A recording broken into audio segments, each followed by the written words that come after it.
जळ शुद्ध माना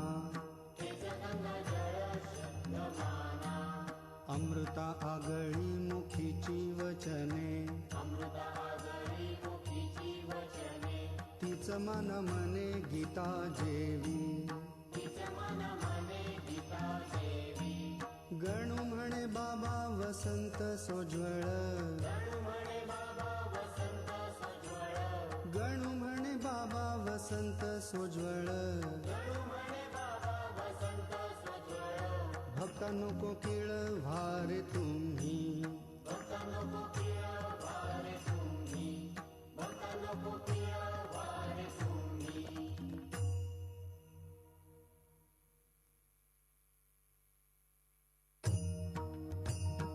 परमार्थाची आस